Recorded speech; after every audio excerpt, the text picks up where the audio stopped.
आज इस मुल्क के अंदर एक आवाज लगाई जा रही है और ला कमीशन ने वो आवाज लगाई है।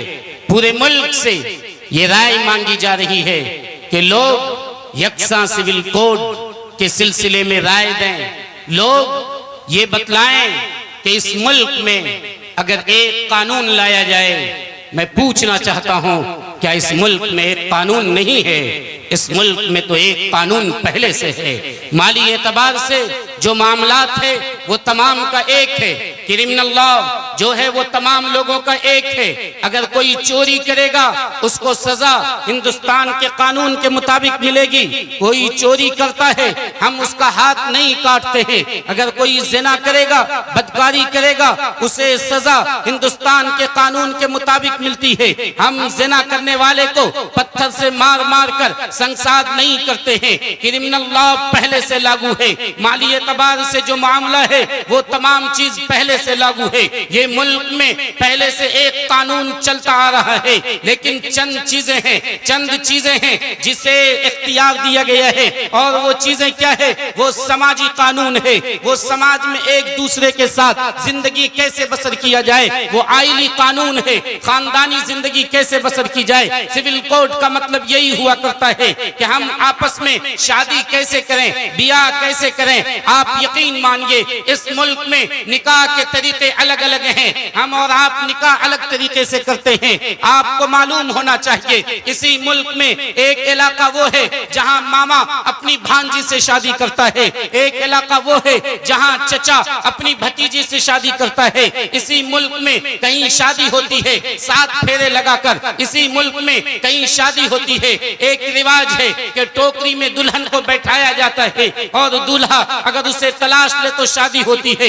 इसी मुल्क में कहीं रिवाज ये है कि कुछ पानी में तैर कर दूल्हा दुल्हन को पकड़ता है और फिर इस तरह शादी हुआ करती है। इसी मुल्क में अगर सिंदूर सर पे डाल दिया जाए तो इससे शादी हो जाया करती है। इस मुल्क में मुख्तलिफ तरह के लोग हैं। निकाह के तरीके बिल्कुल अलग अलग हैं। हमें आर्टिकल 25 हमें कानून का दफा 25 इस बात की इजाजत देता है। न सिर्फ हमें बल्कि हिंदू, मुस्लिम, सिख, ईसाई तमाम लोगों को इस बात की इजाजत देता है कि वो समाजी जिंदगी, अपनी खानदानी जिंदगी अपने कानून के मुताबिक, अपने मजहब के मुताबिक गुजारेगा। ये हमारा बुनियादी कानून है, ये हमारा दस्तूर है। आज हमें हवाला दिया जाता है कि फ्रांस में, बर्तानिया में एक कानून है, वहाँ शादी करने का एक तरीका है। लोगों, हमें बेवकूफ बनाने की जरूरत नहीं है। हमें मालूम है कि बर्तानिया में जितनी आबादी है, बर्तानिया का जितना रकबा है, हमारे पूरे मुल्क हिंदुस्तान का एक स्टेट,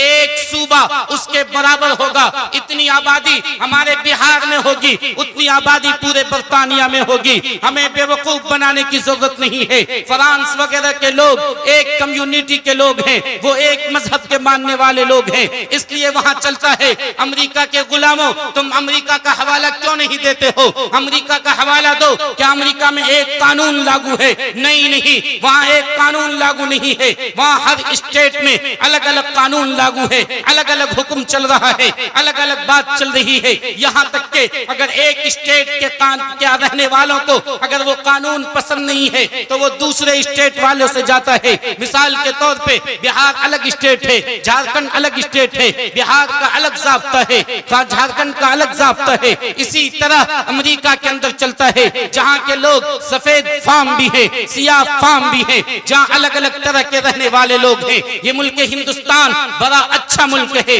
ये मुल्क हिंदुस्तान इतना शानदार मुल्क है कि यहाँ कसरत में वहदत है। यहाँ चंद तरह के लोग हैं। ये तो चमन है, ये तो गुलदस्ता है। आप जरा सीने पे हाथ रखो और ये बताओ, हिंदू हो या मुस्लिम, सिख हो या ईसाई, वो जरा बतलाए कि क्या गुलदस्ता तैयार होने के लिए सिर्फ लाल फूल लाया जाए तो गुलदस्ता तैयार होगा? नहीं, गुलदस्ता की खूबसूरती ये है कि उसमें लाल भी रहे, पीला भी रहे, उजला भी रहे, चंपा भी हो, चमेली भी हो, गुलाब गुलाब भी हो, हर तरह का फूल हो, चमन में इख्तिलाते रंगो बू से बात बनती है, चमन में इख्तिलाते रंगो बू से बात बनती है। तुम ही तुम हो तो क्या तुम हो, हम ही हम हैं तो क्या हम हैं। ये चमन ऐसा है कि जहाँ मिलजुल कर रहना पड़ता है, जहाँ साथ रहना पड़ता है। इस चमन में कसरत तो है, लेकिन इसी कसरत में वहदत है। हम खुश थे, खुश हैं इन्हीं बात पर। इस मुल्क के अंदर एक कानून लाने की जरूरत पहले से थी, एक कानून इस मुल्क में है, लेकिन चंद चीजों को जो मुस्तस्ना किया गया है वो कौन सी चीजें हैं? वो हमारा खानदानी तरीका है, वो हमारा समाजी तरीका है।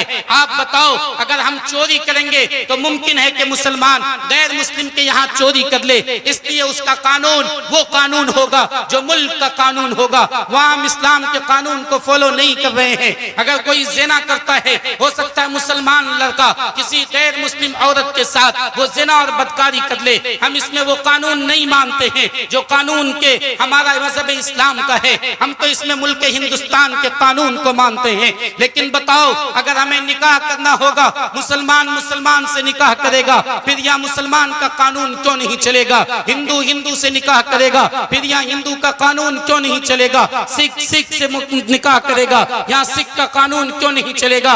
नौजवानों, खामोश होने की जरूरत नहीं है। जब जब आपसे हमारे कायद जो जो कुछ कहें, आपको जिस प्लेटफार्म पे पुकारे, आपको लब्बैक कहना चाहिए। 2018 में इसी लॉ कमीशन ने राय मांगी थी इसी यूनिफॉर्म सिविल कोड के बारे में कि बताओ, पूरे मुल्क में निकाह का तरीका एक कर दिया जाए, पूरे मुल्क में तलाक का तरीका एक कर दिया जाए, विरासत का तरीका एक कर दिया जाए। कुर्बान जाइए उस वक्त के मुस्लिम पर्सनल लॉ बोर्ड के general secretary, all India Muslim personal law board के जनरल सेक्रेटरी हजरत सैयद मौलाना मोहम्मद वली साहब रहमानी नव्वरल्लाहु मरकदा उठकर खड़े हुए थे और हमी को और आपको आवाज दिए थे। हम और आप उठकर खड़े हुए थे। पूरे मुल्क से हमने 4.5 करोड़ दस्तखत किया था और लॉ कमीशन को ये बतलाया था कि हमें ये यूनिफॉर्म सिविल कोड मंजूर नहीं है, हम इसको रिजेक्ट करते हैं,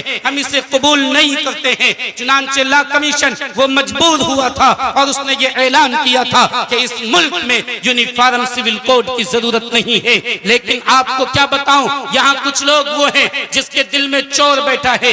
2018 गुजरे हुए अभी कुछ दिन नहीं हुए हैं, उसी वक्त में राय मांगी गई थी और राय दे दिया गया था। खुद लॉ कमीशन ने कहा कि यूनिफॉर्म सिविल कोड को इस मुल्क में लागू नहीं किया जा सकता है और आज फिर लॉ कमीशन हमसे राय तलब कर रहा है कि बताओ यूसीसी को लाया जाए या न लाया जाए।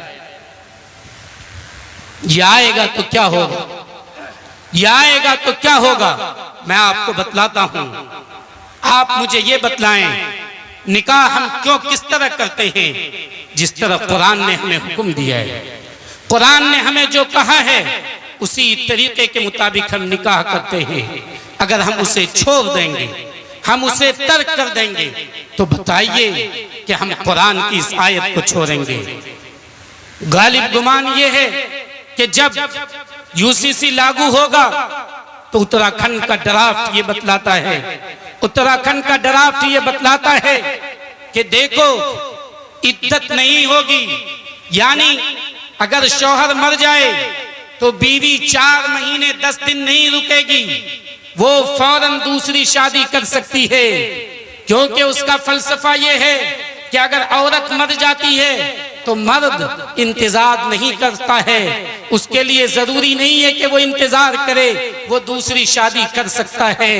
तो इसी तरह अगर मर्द मर जाए तो औरत दूसरी शादी फौरन कर सकती है। उन्हें कौन बतलाए कि बच्चा औरत देती है, बच्चा औरत के पेट में पलता है, वो 4 महीने 10 दिन तक देखा जाता है कि कहीं इस औरत के पेट में बच्चा तो नहीं है। इसलिए शौहर के मरने के बाद भी औरत को कुरान ने हुक्म दिया है कि वो 4 महीने 10 दिन इंतजार करेगी। अगर उसके पेट में बच्चा साबित हुआ तो वो 9 महीने तक उसी शौहर के जायदाद से खाना खाएगी और कपड़ा पहनेगी। उसका सारा खर्चा उसी शौहर के जायदाद में होगा। उसके शौहर के जायदाद से उसका खाना खर्चा पूरा किया जाएगा। 9 महीने तक वो बेसहारा नहीं होगी। शौहर मर कर चला गया है लेकिन उसका जायदाद उसे सहारा देगा, इसलिए इद्दत है। आप बताइए, क्या मर्द के पेट में भी बच्चा होता है? क्या औरत के मरने के बाद मर्द इंतजार करेगा? लेकिन इन बेवकूफों को समझाए तो कौन समझाए? उस ड्राफ्ट में यह कहा गया है कि अगर मर्द दूसरी शादी करना चाहे तो नहीं कर सकता है, लेकिन अगर कोई मर्द किसी औरत से बगैर शादी के रिश्ता बनाना चाहे, उसको अपने पास रखना चाहे, उसकी इज्जत से खिलवाड़ करना चाहे तो इसकी इजाजत है। कानूनी तौर पर किसी औरत को शादी के बगैर अपने पास रखने की इजाजत होगी, वो उसके साथ रिश्ता बना सकता है। जरा बताए, आप बताइए कि मेरी माँ और बहनों के साथ ये जुल्म है या नहीं है? वो शरीयत जो कि उसे सहारा देता है, उसे घर देता है, उसे रहने के लिए छप्पर देता है, उसे सहारा देता है और ये कहता है कि अगर दूसरी शादी की जरूरत पड़ती भी है, मिसाल के तौर पर पहली बीवी लावलद हो गई, पहली बीवी इस लायक है कि डॉक्टर ने बतला दिया है कि अगर उससे एक मर्तबा जमा किया जाएगा, उससे मिला जाएगा तो मौत हो जाएगी, वो मर जाएगी। ऐसी मजबूरी में अगर वो दूसरी शादी करता है तो दूसरी औरत को सहारा देता है, उसे घर देता है, उसे खर्चा देता है। वो ऐसा नहीं कर सकता है कि उसकी इज्जत से खिलवाड़ करेगा, उसकी जवानी खत्म होगी, वो उसे छोड़ देगा। शरीयत तो ये कहती है कि नहीं, जब तुमने उससे शादी कर लिया तो जिंदगी भर तुम्हें निभाना होगा। लेकिन आप बताइए, ये कानून जो आने वाले है वो साफ ये कह रहा है कि जिस औरत को तुम चाहो उसको अपने पास रख सकते हो, उसकी इज्जत से खिलवाड़ कर लेगा और फिर उसको धक्के देकर बाहर निकाल देगा। ये औरतों के साथ जुल्म है, ये औरतों के साथ इंसाफ है? बताओ। और ये कहा जा रहा है कि हम औरतों को इंसाफ दिलाना चाहते हैं। नहीं, ये यूनिफॉर्म सिविल कोड लाकर हमारे कुरान के हकाम को मिटाया जा रहा है, हमारे हदीस के हकाम को मिटाया जा रहा है। अगर तलाक की नौबत आई, मियाँ और बीवी में बनाव नहीं है, खुशी खुशी दोनों अलहदा होना चाहता है तो शौहर तलाक दे सकता है। बीवी दारुल क़ज़ा जाकर वहां अपनी मजबूरी बयान करके खुला ले सकती है, वो अलग हो सकती है। लेकिन जब ये यूसीसी आएगा तो ये बतलाता है कि तलाक न मर्द दे सकता है न औरत दे सकती है। तलाक कौन देगी? अदालत देगी। अगर किसी औरत को अपने शौहर से छुटकारा चाहिए वो अदालत चला जाए, मर्द को अपनी बीवी से छुटकारा चाहिए वो अदालत चला जाए। इस अदालत का क्या हाल है? इस अदालत में एक इंसान ने, इसी हिंदुस्तान का, उसने ये दावा दायर किया कि मैं अपनी बीवी को तलाक देना चाहता हूँ। वो फैसला कब आया? वो फैसला उस वक्त में आया जबकि वो बुढ़ा हो चुका था, उसकी बीवी बुढ़ी हो चुकी थी। बताइए, उस उम्र में सर्टिफिकेट दिया गया तलाक का, औरत ने कहा अब हम तलाक लेके करेंगे क्या? हमें परेशान करने की ये शक्ल है, हमारी शरीयत को मिटाने की ये शक्ल है।